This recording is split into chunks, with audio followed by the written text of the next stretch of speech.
Hi, I'm E.D. Lewis and welcome back to my channel, and I wasn't really sure what today was going to be, I recently got some books over the weekend, and I thought, I'm going to do a little bit of a haul. I'm going to talk about some of the books I've got recently. There's quite a few books since I had done my last haul, and even then I hadn't shared everything, because there were some books I even got around Labor Day that were bought for me at the book sale, and I still haven't shared like a majority of those, but we'll come to that bridge when it comes to it.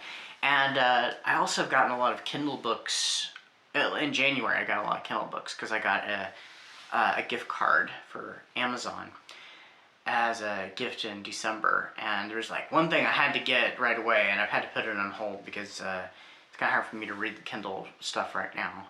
I also wanted to do kind of a Gothic Hearts update. So I did finish the second book, Fog Island. That was my exotic location book because I figured it was on an island. I consider an island to be exotic, whether if it's tropical or not. And it's actually takes place on an island in Canada, and it's like fog shrouded like most of the time of the year. Someplace I'd really enjoy visiting because I love fog because I think it's so pretty, it's mysterious. So I'm also still working on, this was actually my second, I started this really as my second read, but I'm still working on it, so I guess so far it's going to be read number 3, unless I finish something else, which I don't know why I even showed the cover for it, because it has no dust jacket. It's The Legend of the Seventh Virgin by Victoria Holt. Anytime that I have a book like this where it has no dust jacket, I think I'm just going to flash a picture. So you'll just have to assume it's either a Kindle book. Well, if it's a Kindle book, you'll know because it'll have the newer cover, more than likely. Or it's one of these that has no dust jacket. I'm still working on that since I still have to take reading kind of light. I may be on it for a while, so who knows. But I think I'm gonna have to make some other changes. I have a couple credits available on Audible. So I'm actually going to change from doing the Kindle edition of The Hacienda and do the audiobook. And, that's okay. And I may have to change my retelling. I'm not sure yet. We'll see about that. But my Vampire Love Interest book, which is the Eve Silver book, I have all of Eve Silver's Dark Gothic series. And actually, when I bought them, it was one of those things, where you buy the Kindle book and then they offer you the ebook with it for like $1.99 or something. It was like really cheap, so I just went ahead and got it anyway, just added on to the price. So I really actually have them in both Audible and ebook form. Sometimes I like to read along with an audiobook just for the fun of it. It's kind of like reading along with a buddy, except for you don't know the person.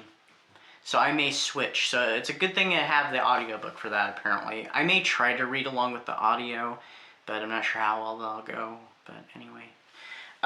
So we're going to go over some books. And so these are some of the physical books I got recently, including the ones I got on Saturday while I was doing some errands. And I will, because I did get rid of like 7 books. I unhauled some 7 books. I didn't do a video about it.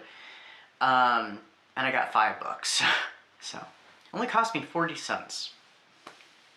So, let's get started. So, we'll just kind of do them in order. So, this one I got with my gift card.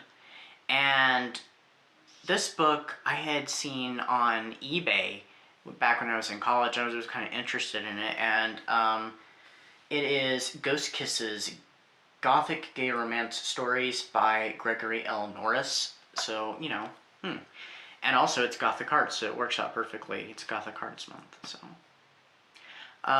Who knows? I may have to change more of my reading because, I'm already having to change it, so I may read something out of these, so we'll see. So it's got several little short stories, and one of the stories apparently is Ghost Kisses. It looks like it has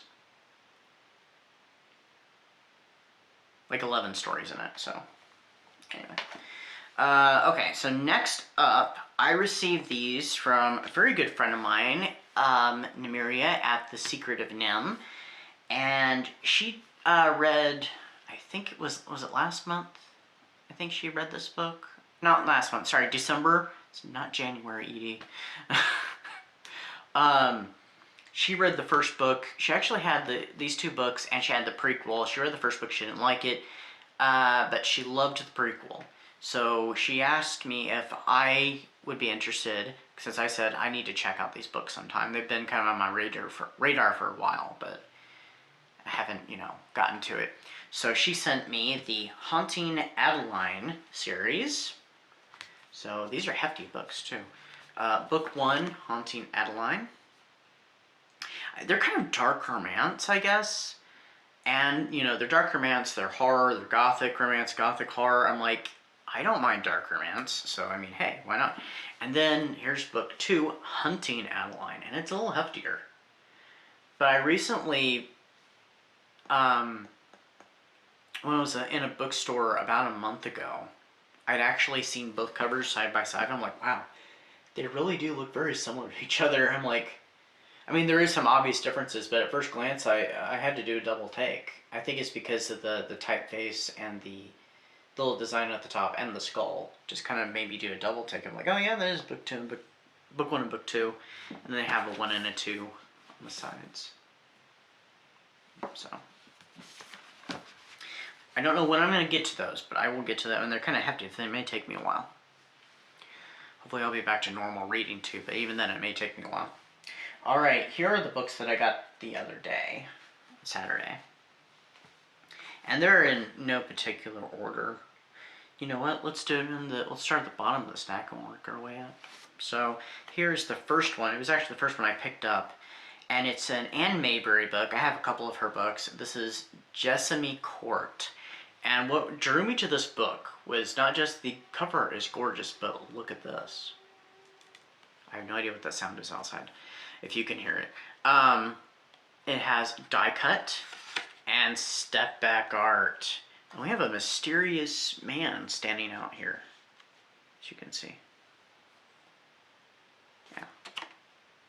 And it's kind of a reverse. The girl's not running from the house. She's standing by the window. She's inside. He's outside, so... And then the back is just the regular version of it without the step back or die cut. But yeah, that one just kind of piqued my interest right there.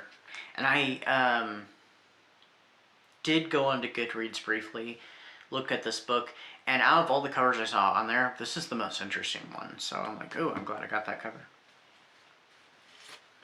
This one I picked up mostly because of the title and I love the cover art, and this one is Child of the Night by Cornelia Tree. Cornelia Tree? That's pretty cool. She's kind of ghostly looking. She's not really running from the house. She's just kind of standing there like she's part of all this. And there is a mysterious stranger, a mysterious man standing in the lit doorway. And there's lots of fog, so, I'll probably I might like the book. The cover might have nothing to do with the book, but, I think it's, she came to Stonecroft to teach disturbed children, so she must be like a governess, so it's like a governess story, and I think this came out in the 80s.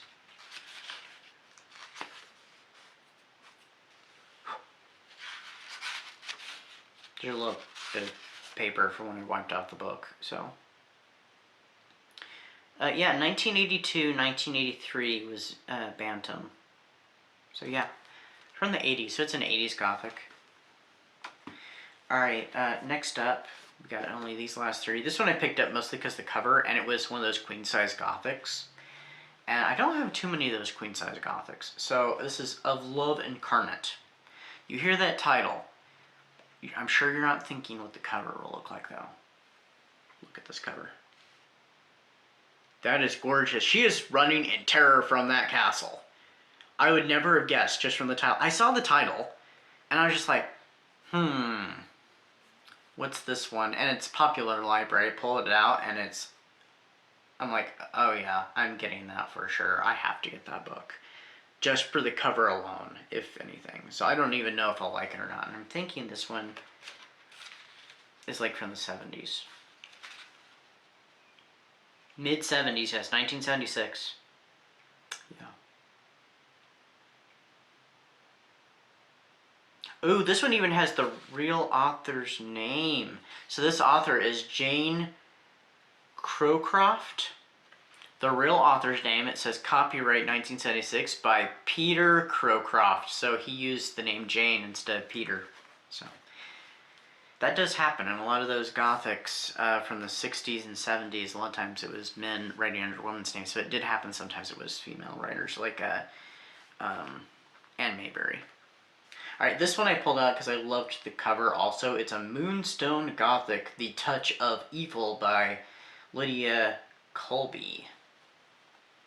I just really love that cover. And another interesting thing about this cover is, except for the line on the back, I'm going to show you the back of the cover, and you can see it a little bit on the sides, it's just hard to see. Like these little crackling effects, that's not due to age, that is actually part of the art. Now this one here, this line, that's a crease. That's real. But these little crackles and stuff are actually part of the cover. You would have thought that would have been something you'd see more or less in books from now, trying to get an old look. Unless I'm mistaken, that is actually part of it, because it's still shiny. It doesn't show where it's been worn right there. It looks like it's actually part of it, so it looks like they tried to make it that way. This one, I wonder now, does this one have the real author's name, if it's not really a... No. But that is interesting, though. It doesn't have the author's real name necessarily. But apparently, oh, that is the press. Okay. It's Playboy Press. So it doesn't have the... So I don't know if her name is really Lydia or not, but interesting. Lydia Colby. Alright, and we have one more book here. And this one I picked up kind of last because I only picked up the 4. Then I saw this one. It was some of the books that she was just getting in, and I peeked in the bag and I said, I looked in. She's like, oh, you can look there if you want, and if there's anything you want in there, just add it to your stack. And this is like the one that piqued my interest. And apparently there's a movie. There's a movie based off this. And I didn't really realize that this author had already been writing these books before they were even popular. And like almost all her books are this genre anyway. So she was writing this stuff before it was even, a big thing. So, I mean, she was already on the ball before, and of course, she probably made even more, kind of made a fortune off of her books anyway afterwards. But this is a Dorothy Eden book. I have a couple of her books. This one is Crow Hollow, and yeah, there's a movie apparently about this. This one came out in 1950. I had to look this one up because it does not have the copyright date in it at all. It doesn't even have the copyright symbol, but it does say all rights reserved, and so I'm just like, huh, so I did have to look it up. And sometimes the information on Goodreads is not always correct, because sometimes in like series, they'll give the same release date for like book 1, book 2, book 3, book 4, when they did not come out the same day, or the same month. But I even double checked it elsewhere, and yes, it did come out in 1950. This is a late 1960s reprint, but apparently it was published by Ace. So it is one of Ace's Gothics, and it's one of her earlier Gothic novels, but there is a movie based off this. But I just was kind of intrigued because it's in really good condition, and it was one I hadn't seen before, and I just kind of liked the cover, so... Alright, that is my little book haul and a little bit of Gothic Hearts update, so hope everybody is enjoying their February. I guess today's Valentine's Day when this video goes up, so happy Valentine's, happy Lupercalia, and yeah, so I'll see you all very soon. I'll be hopefully doing a review for Saturday. We'll see. I haven't filmed it yet, so... until then, stay safe, stay spooky, and happy Valoween, everybody. Until next time, bye-bye.